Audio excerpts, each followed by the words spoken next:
고린도전서 15장 33절부터 34절까지 말씀을 다 같이 봉독하시겠습니다.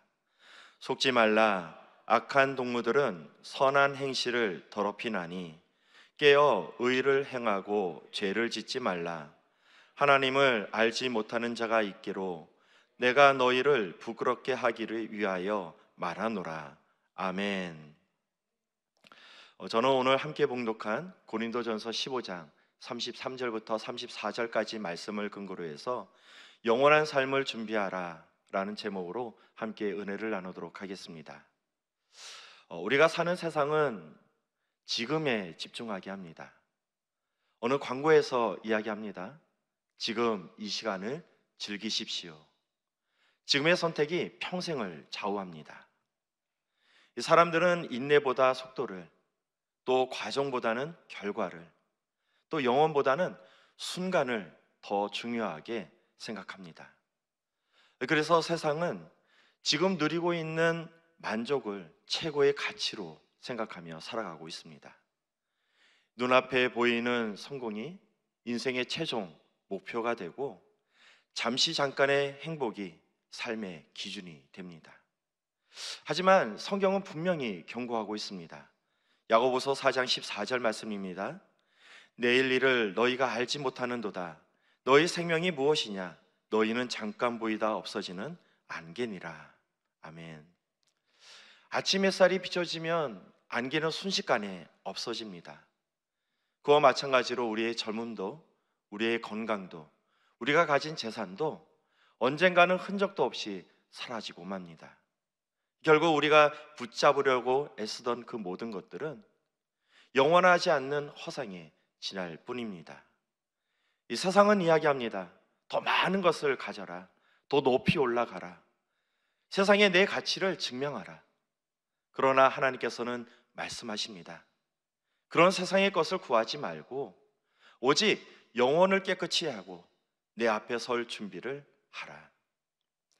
이 세상은 세상이 전부라고 이야기를 합니다. 하지만 하나님은 세상이 전부가 아니라 영혼을 준비해야 된다 말씀하고 있습니다. 오늘 고린도 교회가 바로 이러한 딜레마에 빠지게 되었습니다. 이 고린도 지역에는 헬라 철학이 널리 퍼져 있었습니다. 헬라 이 철학에 영향을 받았던 이 거짓 교사들이 교회 안에 들어와서 성도들을 미혹하기 시작합니다. 부활은 없습니다.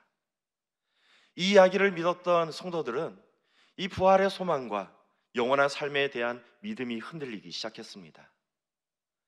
자, 그러자 이제는 하나님을 바라본 것이 아니라 세상을 바라보게 되었고 도덕과 진리 대신 이 쾌락과 타협의 자리를 나아가는 것을 볼 수가 있습니다. 그 모습을 보았던 사도 바울이 이야기를 합니다. 속지 말라. 사랑하는 성도 여러분, 우리의 모습은 어떻습니까? 혹시 우리도 세상의 속삭임에 마음을 뺏기며 살아가고 있지는 않습니까?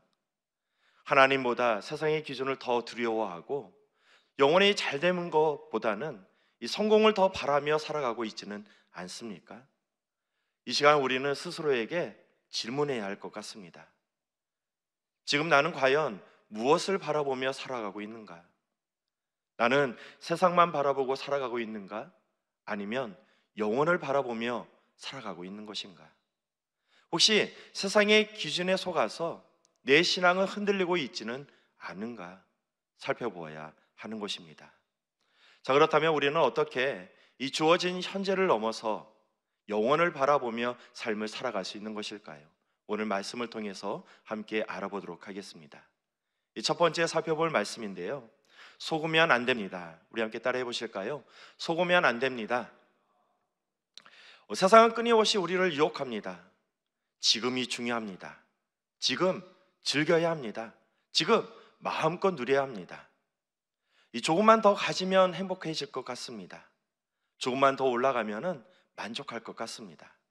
그래서 우리는 더 나은 삶을 살아가기 위해서 열심히 달려가고 있습니다. 그러나 그 끝에 발견되어지는 것은 만족과 행복이 아니라 채워지지 않는 공허함일 때가 많이 있습니다. 왜냐하면 세상이 주는 행복이란 잠시 잠깐이어서 영혼을 결코 만족시키지 못하기 때문입니다. 그래서 사도 바울은 단호하게 선포하고 있습니다. 속지 말라. 악한 동무들은 선한 행실을 더럽히나니. 이 짧은 이 말씀 속에 이 사도 바울의 간절함이 묻어져 있습니다. 이 사도 바울은 비록 세상 가운데 삶을 살아가고 있지만 세상의 가치를 따르면 안 된다 경고하고 있는 것입니다. 이 정도는 괜찮아. 뭐 남들도 다 그러는데 뭐. 믿음은 믿음이고 삶은 삶이지.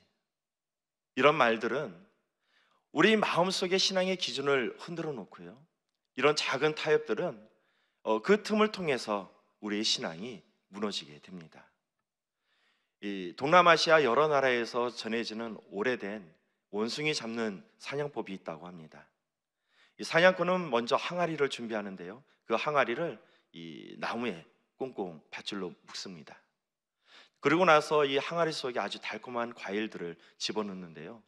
이 항아리 입구는 너무나도 좁게 만들어서 이 핀 상태로는 들어가는데 움켜진 상태에서는 빠지지 못할 정도로 입구를 아주 좁게 만든다고 합니다. 이 달콤한 과일 향기에 마음을 뺏겼던 이 원숭이가 이 항아리에다가 손을 집어넣게 되는데요. 아무리 그것을 움켜쥐고 빼려고 해도 손이 빠지지가 않습니다. 그것을 본 사냥꾼은 달려가서 이 원숭이를 잡게 되는 것입니다. 이 사냥꾼은 원숭이를 잡기 위해서 힘써 쫓지 않습니다. 그저 원숭이의 욕심이 스스로가 올무가 되어서 잡히게 되는 것입니다. 이 이야기는 우리에게 많은 교훈을 줍니다. 왜냐하면 우리도 종종 탐욕에 눈이 멀어서 올무에 붙잡힐 때가 있기 때문입니다. 뉴스를 보면은 지위 높은 사람들이 탐욕에 눈이 멀어서 이 불법을 행하다 큰 고초를 겪는 것을 바라볼 수 있습니다. 그런 모습을 보면은 저 정도 위치, 저 정도 많은 재산을 가지고 있으면 행복할 것 같은데 뭘 그렇게 움켜쥐려고 살아가는가 이러한 생각이 듭니다. 그런데요, 세상은 속삭입니다. 더 많이 가지면 행복해질 거야. 더 높이 올라가야 참 행복을 누릴 수 있어 이야기를 하는 것입니다. 그런데요, 우리 하나님께서는 그런 것들에 매이지 말라고 말씀을 하십니다. 왜냐하면 진정한 자유란 더 많이 붙드는 것에 있는 것이 아니라 내려놓는 것에 있기 때문입니다. 그러므로 진정한 믿음이란 붙잡는 힘에 있는 것이 아니라 내려놓는 용기에 있는 것입니다. 우리가 세상에 주는 달콤한 미끼를 내려놓을 때 우리는 비로소 하나님께 붙들린 삶을 살아갈 수 있는 것입니다. 오늘 사도 바울은 속지 말라 외치고 있습니다. 잠시 잠깐의 달콤함에 속지 말고 영혼을 붙들라 말씀하고 있는 것입니다. 이제 우리 스스로에게 질문해야겠습니다. 나는 과연 무엇을 붙들며 삶을 살아가고 있는가? 지금 내가 붙들고 있는 것이 진정 나에게 생명을 주는 것인가? 아니면 영혼을 망가뜨리는 것인가? 만약 영혼을 망가뜨리는 것이라면 기꺼이 그 손을 놓을 준비가 되어 있는가? 그렇다면 우리는 어떻게 이 세상을 내려놓고 영혼을 붙들며 삶을 살아갈 수 있는 것일까요? 두 번째 살펴볼 말씀인데요, 깨어 있어야 합니다. 함께 따라해 보실까요? 깨어 있어야 합니다. 여러분, 속지 않으려면 깨어 있어야 합니다. 그래서 사도 바울은 이렇게 고백하고 있는데요, 고린도전서 15장 34절 상반절 말씀입니다. 깨어 의를 행하고 죄를 짓지 말라. 여기에서 깨어 있어라 라는 단어는요, 단순히 졸지 말고 깨어 있어라 이것을 이야기하는 것이 아닙니다. 이 헬라어 원어를 보면은요, 이 깨우다라는 단어는요, 에크네프 사테라는 단어를 사용하고 있는데, 이 에크네프 사테라는 단어는 언제 사용하냐면은 이 사람이 취해 있을 때 그것을 보면서 깨어 있어라, 정신 차려라 이렇게 이야기할 때 사용한다고 합니다.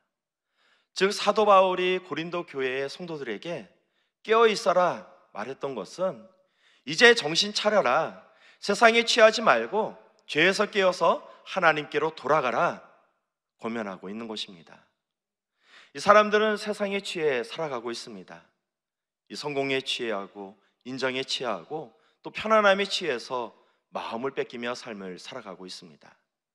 그런데 그 취함은요, 우리의 영혼을 마비시켜서 하나님의 음성을 듣지 못하게 합니다. 그래서 하나님에 대한 감각을 무뎌지게 합니다. 하나님에 대한 감각이 무뎌지니까 이제는 죄에 대한 두려움조차 사라지게 되는 것입니다. 이것이 바로 영적 나병에 걸린 증상이라 할 수 있습니다. 나병이란 병은요, 몸의 통증을 느낄 수가 없습니다. 이 감각이 무뎌져서 아무리 큰 상처가 나도 아프지가 않습니다. 상처가 나고 살점이 찢겨져 나가고 살이 뭉그러터져도 고통을 느끼지 못하는 것입니다. 사랑하는 성도 여러분, 통증을 느끼지 못한다고 해서 괜찮은 것일까요? 그렇지 않습니다. 몸은 점점점 망가져서 죽음을 향해 달려가고 있지만 통증을 느끼지 못하는 것뿐입니다. 영적인 나병도 마찬가지입니다. 이 죄를 지었음에도 불구하고 두려움을 느끼지 못한다면 이미 영적인 나병에 걸린 상태라 할 수 있습니다. 예배를 드려도 감동이 없습니다. 아무리 기도해도 눈물이 없습니다. 하나님의 말씀을 들어도 울림이 없습니다. 이것은 단순히 무뎌져서가 아니라 영적인 나병에 걸린 상태라 볼 수 있는 것입니다. 그래서 성경은 경고합니다. 베드로전서 5장 8절 말씀입니다. 근신하라, 깨어라, 너희 대적 마귀가 우는 사자와 같이 두루 다니며 삼킬 자를 찾나니. 지금 우리는 마지막 때를 살아가고 있습니다. 이 마지막 때에 나타나는 특징 중 하나가 이 사람들의 마음이 하나님으로부터 멀어진다라는 것입니다. 오늘날 세상이 바로 그렇습니다. 진리가 조롱을 받고 또 이 거룩함이 낡은 가치로 치부되면서 또 죄가 문화가 되어지는 세상 속에 살아가고 있습니다. 사람들은 이야기합니다. 이제 시대가 변했습니다. 그러나 우리 하나님께서는 말씀하십니다. 나는 어제나 오늘이나 영원토록 동일하느니라. 이 시대의 가장 큰 특징은 죄가 많은 것이 아닙니다. 하나님의 거룩한 자녀들이 마음이 둔해지는 것이 가장 큰 위험인 것입니다. 이제 깨어날 때입니다. 이 정신을 차리고 하나님 앞에 바로 서야겠습니다. 이 세상의 취함을 끊고 영혼의 감각을 되살려 하나님께로 돌아가는 저와 여러분 되시기를 축복드리겠습니다. 이 사사기의 말씀을 살펴보면 이스라엘 백성들이 수많은 죄를 범하며 살아가는 것을 볼 수가 있습니다. 그때마다 우리 하나님께서 회초리를 드셨는데 그 회초리를 들었을 때 이스라엘 백성들은 회개하고 하나님께로 되돌아갔습니다. 그때마다 하나님께서는 외면하지 않으시고 그들을 받아주시고 다시 회복시켜 주시는 것을 바라볼 수 있습니다. 우리가 진정 하나님께 회개하고 하나님께로 돌아간다면 우리 하나님께서 그 회개를 기뻐 받으시고 우리의 삶을 회복시켜 주실 줄 믿습니다. 이 마지막 때를 살아가고 있는 우리는 그렇다면 무엇을 준비하며 살아가야 하는 것일까요? 마지막 세 번째 말씀입니다. 하나님을 알아야 합니다. 함께 따라해 보실까요? 하나님을 알아야 합니다. 아멘. 우리는 왜 깨어 있어야 하는 것일까요? 하나님께서는 왜 우리를 보고 깨어 있으라 말씀하시는 걸까요? 우리가 깨어 있어야 하는 이유는 하나님께로 다시 돌아가기 위해서 깨어 있어야 하는 것입니다. 아무리 정신을 차린다 할지라도 하나님께로 돌아가지 않는다면 모든 것이 헛되고 마는 것입니다. 이 사도 바울은 고린도 교회를 향해서 이렇게 말씀하고 있습니다. 고린도전서 15장 34절 하반절 말씀입니다. 하나님을 알지 못하는 자가 있기로 내가 너희를 부끄럽게 하기 위하여 말하노라. 아멘. 고린도 교회 성도들은요, 교회에 나와서 하나님께 예배를 드렸습니다. 하나님의 말씀을 배웠습니다. 그런데 하나님을 지식적으로 알고 있었습니다. 입으로는 믿음에 대해서 이야기를 합니다. 하지만 삶 속에서는 하나님을 나타내지 못하고 있습니다. 하나님을 알지 못하는 신앙은 껍데기에 불과합니다. 왜냐하면 그 속에 생명이 없기 때문입니다. 성경은 말씀하십니다. 오세아서 4장 6절 상반절 말씀입니다. 내 백성이 지식이 없으므로 망하는도다. 여기서 지식이라는 단어는요, 히브리어로 다하트라는 단어를 사용하고 있습니다. 이 다하트라는 단어는 우리가 잘 알고 있는 알다, 야다에서 파생된 단어입니다. 여러분, 이 야다라는 단어는 어떤 뜻을 가지고 있냐면은 그냥 지식적으로 아는 것을 이야기하는 것이 아니라 몸으로, 삶으로, 관계 속에서 경험적으로 아는 것을 이야기하는 것입니다. 즉, 하나님을 안다는 것은 이 하나님을 지식적으로 아는 것에 그치는 것이 아니라 하나님을 마음으로 느끼고 또 하나님의 뜻에 반응하면서 하나님 말씀으로 이 삶을 살아내는 것, 그것을 말하는 것입니다. 그래서 사도 바울은 고린도 교회를 향해서 하나님을 체험적으로 알아야 된다 이야기하고 있는 것입니다. 엘리 제사장은 제사장으로서 오랫동안 하나님을 섬겨왔습니다. 제사장으로서 하나님의 말씀을 많이 알고 있었습니다. 또 이스라엘 백성들을 위해서 하나님 앞에 나아가 제사를 지냈던 사람입니다. 그러나 어느 순간에 하나님과의 관계가 끊어지게 되었습니다. 귀가 닫혀 하나님의 음성을 들을 수가 없습니다. 눈이 어두워서 하나님을 바라볼 수가 없습니다. 하지만 어린 사무엘은 달랐습니다. 비록 너무 어려서 하나님의 말씀인 율법을 다 알지는 못했지만 그럼에도 불구하고 하나님의 음성을 들었습니다. 사무엘상 3장 10절 말씀입니다. 야훼께서 임하여 서서 전과 같이 사무엘아 사무엘아 부르신지라. 사무엘이 이르되 말씀하옵소서 주의 종이 듣겠나이다 하니. 엘리 제사장은 하나님을 지식적으로 알았습니다. 하지만 어린 사무엘은 하나님을 직접 만났습니다. 이것이 바로 지식적으로 아는 것과 체험적으로 아는 것의 차이라 할 수 있습니다. 우리 순복음 교회는요, 이 다른 어떤 교회들보다 체험 신앙을 중요하게 생각합니다. 그래서 다른 어떤 교회 교인들보다 이 구원의 확신을 가지며 삶을 살아가는 것을 볼 수가 있습니다. 우리 장모님만 봐도 그렇습니다. 우리 장모님 웬만한 병 가지고는요 병원에 가지가 않습니다. 기도하면 하나님께서 치료해 주시는데 구태여 병원에 갈 일이 뭐가 있냐 이야기하시는 것입니다. 우리 장모님 왜 이런 무대뽀 신앙을 가지고 계시는 것일까요? 그것은 기도해서 치유해 주시는 하나님을 경험했기 때문에 이러한 믿음의 확신을 가지며 살아가고 있는 것입니다. 예전에는 지역 예배, 구역 예배를 드리면서 수많은 기적들을 체험하며 살아왔습니다. 병든 자가 치유되고 귀신이 쫓겨나가고 또 문제가 해결되는 그러한 기적들을 체험하게 되었습니다. 자, 그렇다면 지금은 어떠신가요? 우리는 과연 야다의 하나님을 경험하며 살아가고 있는가요? 내가 왕년에, 여러분 이전의 모습은 중요하지가 않습니다. 지금 현재 내 모습이 어떤가, 이것이 훨씬 더 중요한 것입니다. 하나님을 지식적으로 아는 사람들은 쉽게 흔들립니다. 하지만 하나님을 체험적으로 아는 사람들은 그 어떠한 풍파 가운데서도 결코 흔들리지가 않습니다. 사랑하는 성도 여러분, 우리네 인생 아주 길어 보입니다.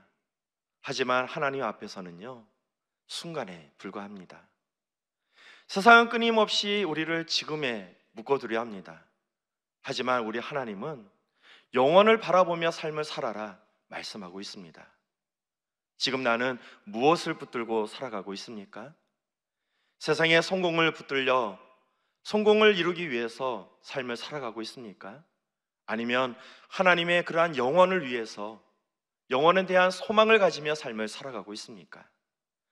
세상은 세상의 성공을 이루어야 된다 속삭이고 있습니다. 하지만 우리 하나님은 그런 것이 중요한 것이 아니라 영원을 붙들어야 된다 말씀하고 있습니다. 우리는 세상이 주는 속삭임에 이 거짓에 속아서는 안 됩니다. 그러기 위해서는 먼저 깨어 있어야 합니다. 깨어서 진짜 하나님이 어떠한 분이신지 알아야 합니다. 지식적으로 아는 것이 아니라 우리 하나님을 체험함으로써 하나님을 알아야 하는 것입니다. 이것이 바로 영혼의 삶을 준비하는 신앙의 길이라 할 수 있습니다. 사랑하는 성도 여러분, 이 세상은 끝이 있지만 우리 하나님은 영원하십니다. 그러므로 우리 이 시간, 이 결단하는 시간을 가졌으면 좋겠습니다. 이제 헛된 세상을 붙들며 살아갈 것인가, 아니면 전능하신 하나님을 바라보며 영원한 삶을 준비하며 살아갈 것인가, 결단하며 나아가는 저와 여러분 되시기를 주님의 이름으로 축원드리겠습니다. 아멘. 기도하시겠습니다. 전능하신 아버지 하나님, 세상의 속삭임에 속아 삶을 살아가는 것이 아니라 세상 너머에 있는 영원한 삶을 준비하는 우리가 되게 도와주시옵소서. 아버지 하나님의 풍성한 은혜 가운데 삶을 살아갈 수 있도록 인도하여 주시고, 매일같이 깨어 우리 하나님께 쓰임받는 인생을 살아갈 수 있도록 인도하여 주시옵소서. 이제 세상은 마지막을 향해 나아가고 있습니다. 이럴 때일수록 더욱 깨어 기도하는 우리가 되게 하여 주시고, 우리 하나님께 쓰임받는 인생을 살아갈 수 있도록 인도하여 주시옵소서. 무엇보다 하나님의 귀한 사명을 감당하는 우리가 되길 원합니다. 땅끝까지 이르러 내 증인이 되리라 말씀하셨사오니, 이제는 그 말씀에 순종하여 아버지 하나님께 쓰임받는 인생을 살아갈 수 있도록 인도하여 주시고, 마침내 우리 하나님께 칭찬받는 우리가 될 수 있도록 인도하여 주시옵소서. 무엇보다 이 나라 이 민족 이 백성을 긍휼히 여겨주셔서 마지막 날 우리 하나님께 쓰임받는 나라가 될 수 있도록 인도하여 주시옵소서. 아버지 하나님, 평양에 임했던 그 부흥의 역사가 다시 한번 이 땅 가운데 임하게 도와주셔서 아버지 하나님, 거룩하게 쓰임받는 나라 되게 도와주시고, 이 땅 가운데 수많은 교회들을 축복하여 주시되 우리 여의도 순복음교회와 여의도 순복음 분당교회를 축복하여 주셔서 아버지 하나님, 귀한 사명을 감당하는 우리 교회들 될 수 있도록 인도하여 주시옵소서. 우리 교단을 이끌어 가시는 이영훈 대표총회장님, 영육간의 강건함을 더하여 주시고 귀한 사역 가운데 기름 부어 주시옵소서. 우리 분당교회를 이끌어 가시는 우리 황선욱 담임 목사님, 능력에 능력을 더하여 주셔서 믿음으로 선포하며 나아갈 때 악한 영들 떠나가게 도와주시고 귀신이 쫓겨나가는 역사 임하게 도와주셔서 우리 하나님께 더욱더 크게 쓰임받는 우리 담임 목사님 되게 도와주시옵소서. 아버지 하나님, 무엇보다 우리 재직들 한마음 한뜻으로 한 곳을 바라보며 나아가게 도와주시고 아버지 하나님, 기쁨으로 모든 사역 감당하며 나갈 수 있도록 복을 내려 주시옵소서. 오늘도 귀한 헌물을 가지고 나온 우리 성도님들 계십니다. 예물을 올려드린 손길마다 우리 하나님께서 기억하여 주시고, 새벽을 깨워 예배드린 모든 성도님들 동일한 복을 더하여 주시옵소서. 아버지 하나님의 큰 은혜 가운데 오늘도 승리의 삶을 살아갈 수 있도록 복을 내려 주시옵소서. 모든 기도 우리 구주 예수 그리스도의 이름으로 기도드리옵나이다. 아멘. 하늘에 계신 우리 아버지여, 이름이 거룩히 여김을 받으시오며 나라가 임하시오며 뜻이 하늘에서 이루어진 것 같이 땅에서도 이루어지이다. 오늘 우리에게 일용할 양식을 주시옵고 우리가 우리에게 죄 지은 자를 사하여 준 것 같이 우리의 죄를 사하여 주시옵고 우리를 시험에 들게 하지 마시옵고 다만 악에서 구하시옵소서. 나라와 권사와 영광이 아버지께 영원히 쌓옵나이다. 아멘. 귀한 말씀을 허락하신 우리 하나님께 영광의 박수 올려드리겠습니다. 자, 이제 기도하는 시간입니다. 나라와 민족을 위해서 기도해 주시고 우리 여의도 순복음교회와 이영훈 대표총회장님 귀한 사역을 위해서 함께 기도하도록 하겠습니다. 우리 여의도 순복음 분당교회와 우리 황선우 담임 목사님 귀한 사역을 위해서 기도해 주시고, 교회 재직들과 또 선교지에서 열심히 선교 사역을 감당하고 있는 우리 선교사님들을 위해서, 또 성령 충만함을 받기 위해서 우리 주여 삼창하시고 우리 뜨겁게 기도하도록 하겠습니다. 주여, 주여, 주여.